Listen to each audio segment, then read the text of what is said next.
begitu mengasihi dunia sampai ia mengutus putranya yang tunggal, bukan untuk membiasakan manusia, tapi untuk memperoleh kehidupan yang kekal. Ibu bapak, saudara-saudariku yang dikasihi Tuhan, hari ini Minggu Prapaskah keempat. Kalau saya lihat kalender, 3 minggu lagi kita merayakan Paskah. Minggu depan ini Prapaskah kelima. Minggu berikutnya Minggu Palma. Minggu berikutnya Hari Raya Paskah.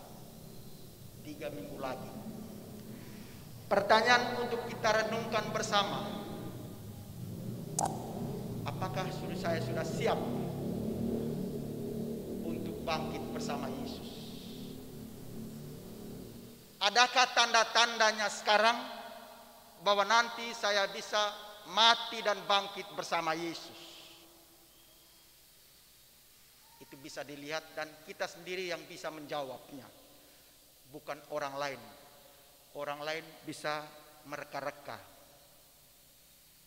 tetapi kita sendiri tahu persis apakah saya sudah siap. Adakah tanda-tandanya dalam diri saya, dalam hidup saya, bahwa nanti saya bisa bangkit bersama Yesus. Suatu ketika iblis mendatangi Allah. Dia katakan begini, Yesus, saya mau pensiun dini. Mengapa? Saya tidak mampu lagi melawan manusia. Manusia zaman sekarang jauh lebih hebat daripada saya. Kalau dulu saya bisa mengalahkan manusia, tapi sekarang mereka lebih hebat daripada saya. Maka saya minta, saya mau pensiun dini. Yesus katakan, bagaimana itu?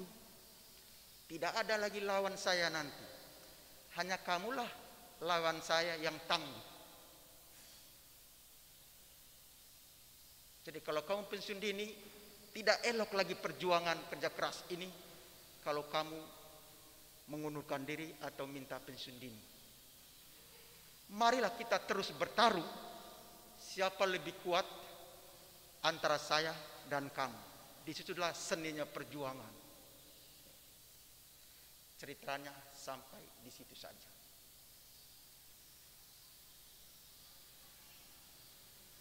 Lalu dari cerita ini kita melihat sedikit potret kehidupan manusia, terutama Raja Zedekia yang kita dengar dari bacaan pertama tadi. Barangkali kita tidak semua tahu bagaimana gambaran tentang raja ini. Raja Zedekia ini dia menggantikan Yoyakin, pamannya, memimpin Yehuda. Tapi apa yang terjadi? Dia memimpin bangsanya sesukanya, sekehendaknya saja. Memang dikatakan dia masih muda. Dia menjadi raja usia 21 tahun. Masih energik, masih semangat. Cakap lagi. Ya.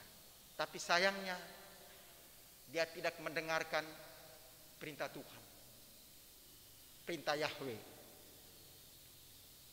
Dia tidak tunduk terhadap utusan-utusan Yahweh, utusan-utusan Allah. Dia memerintah bangsanya sesukanya, sekehendak hatinya. Dia tidak taat, tidak setia kepada Yahweh. Meskipun demikian, Allah tetap memperlihatkan belas kasihnya dosanya memang tidak disukai, tetapi orangnya tetap dicintai. Meskipun bangsanya hidup dalam dosa, tetapi Allah selalu memperlihatkan belas kasih, kasih setianya kepada orang yang berdosa, kepada bangsanya. Belas kasih Allah itu kita lihat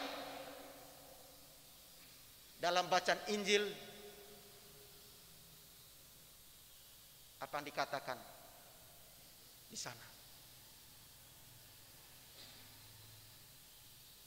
Oleh karena kasih setianya yang begitu besar, Allah mengutus putranya yang tunggal, bukan untuk membinasakan manusia, tetapi untuk memperoleh hidup yang kekal. Inilah bukti kasih Allah, meskipun manusia jatuh bertubi-tubi dalam dosa, hidup dalam kegelapan, Allah tidak putus asa. Allah sabar menuntun manusia untuk memperoleh keselamatan.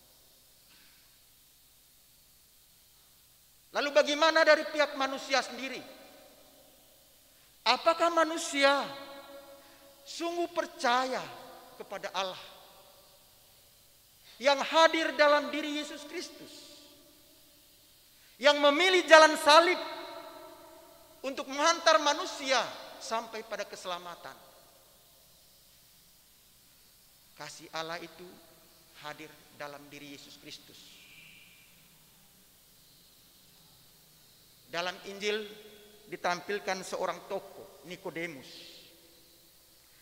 Nikodemus itu seorang pemimpin Yahudi, orang terkemuka dalam masyarakat Yahudi. Dia juga orang Farisi yang sangat setia dan taat kepada aturan hari Sabat, kepada hukum Taurat.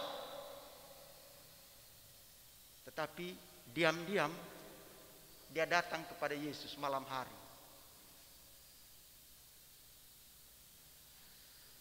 Ini mau melukiskan bahwa Nikodemus ini,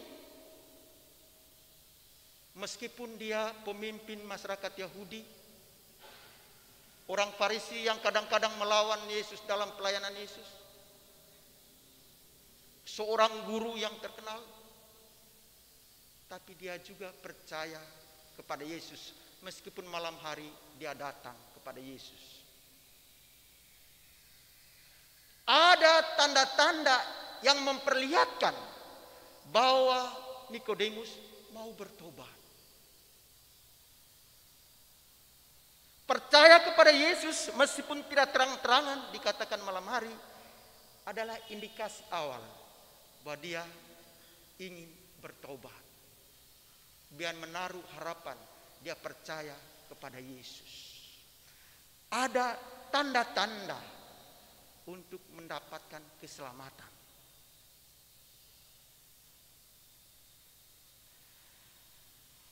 Orang yang percaya kepada Yesus dikatakan adalah orang yang hidup dalam kasih Allah. Orang yang hidup dalam kasih Allah berarti orang yang hidup dalam terang, meninggalkan kegelapan, meninggalkan dosa. Itu jelas-jelas dikatakan dalam bacaan Injil tadi. Yang percaya kepada Yesus sebagai terang, yang percaya kepada Yesus sebagai bukti kasih Allah kepada manusia, dia akan memperoleh hidup yang kekal. Tetapi manusia juga dituntut untuk bertobat. Tidak hanya sekedar percaya.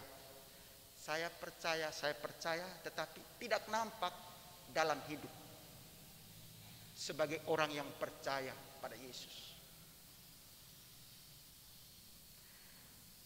Paulus kepada jemaat Efesus mengatakan, manusia yang berdosa diselamatkan oleh kasih karunia Allah dalam diri Yesus Kristus. Benar.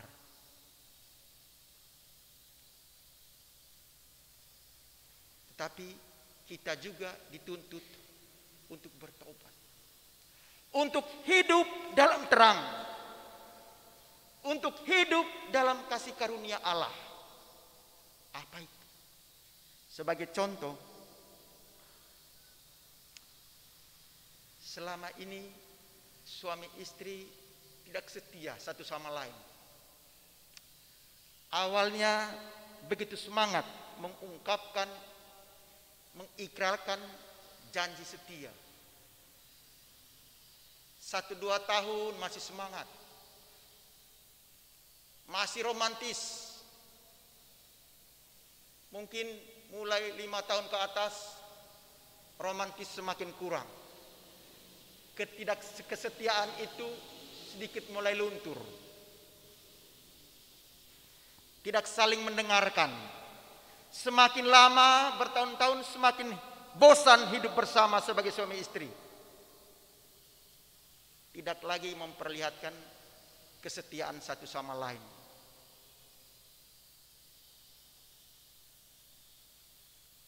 Janji setia di hadapan Tuhan waktu menerima sakramen perkawinan sudah tidak ingat lagi. Anak-anak tidak lagi setia terhadap orang tuanya. Tidak lagi taat kepada orang tuanya.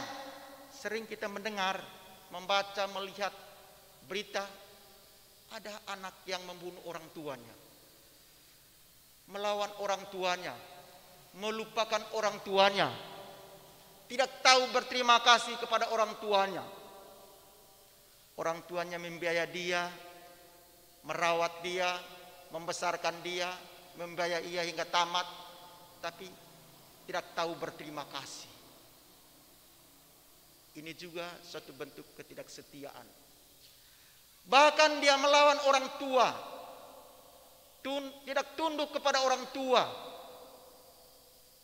Di sekolah melawan guru, ditegur, dilaporkan, guru ini menghina saya, macam-macam. Dipukul sedikit, mengapa kau terlambat? Langsung dilaporkan, guru itu memukul saya, macam-macam. Disuruh daring, malah nonton yang lain. Sekarang tidak bisa belajar tatap muka secara langsung, faktual, tetapi dengan daring, dalam jaringan online. Anak-anak disuruh daring, malah yang lain.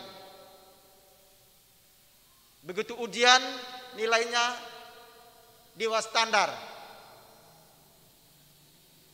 Yang disalahkan gurunya, orang tuanya. Itu sama seperti manusia tadi, setan dipersalahkan.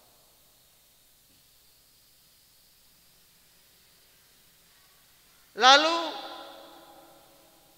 kami ini kaum berjubah, pastor, biarawan-biarawati juga pelan-pelan tidak setia, bosan dengan panggilan, sering galau, tidak lagi setia pada pimpinan, suka melawan, tidak setia pada tugas, tidak setia pada aturan. Pasti aturan itu baik. Sudah mulai meluntur kesetiaan itu.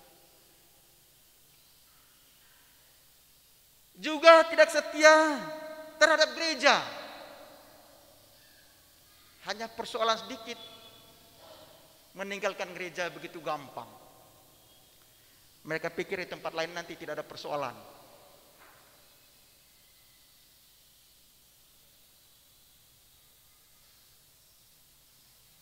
Ketidaksetiaan.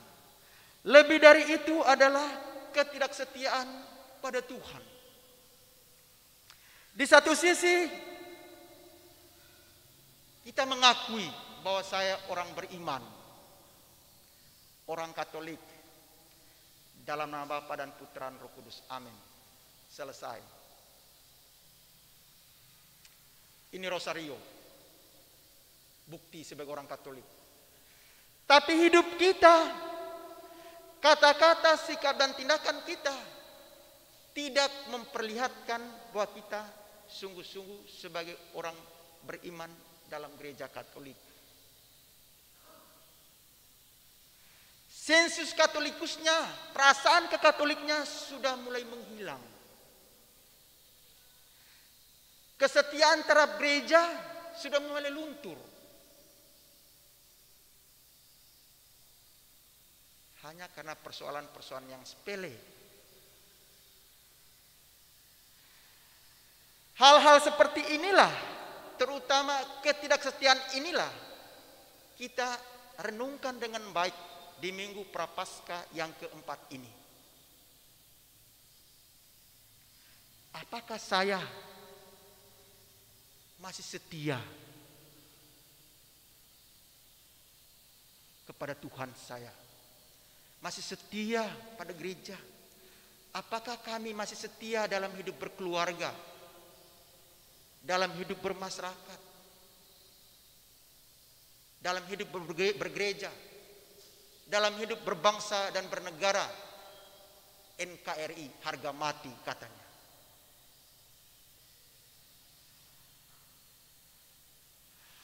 Orang yang percaya kepada Yesus, orang yang hidup dalam kasih Allah, orang yang hidup dalam terang, harus mengalahkan kegelapan. Ketidaksetiaan adalah suatu bentuk kegelapan yang bisa menghalangi kita untuk tidak bisa bangkit bersama Yesus. Oleh karena itu, Bapak, Ibu, saudara-saudariku terkasih, jika kita ingin bangkit bersama Yesus, jika kita mau ditinggikan, mau dimuliakan bersama Yesus yang bangkit, seperti yang dikatakan oleh Injil tadi, dalam kata-kata simbolis, sama seperti ular yang ditinggikan, demikian juga anak manusia akan ditinggikan. Salib bagi Yohanes adalah bentuk peninggian pemuliaan Yesus. Maka kita yang setia, yang selalu hidup dalam kasih Allah, yang selalu hidup dalam terang, suatu saat akan ditinggikan bersama Yesus. Maka marilah kita mempersiapkan diri. Masih ada waktu untuk kita, agar kita tetap hidup dalam kasih Allah, hidup dalam terang, sebagaimana Nikodemus, pelan-pelan tapi pasti, bahwa dia merindukan keselamatan. Dia datang pada Yesus. Dia ingin hidup dalam kasih Tuhan, hidup dalam terang, karena dia ingin mendapatkan keselamatan itu. Semoga kita juga selalu berjuang untuk terus-menerus hidup dalam kasih Allah dan hidup dalam terang. Amin.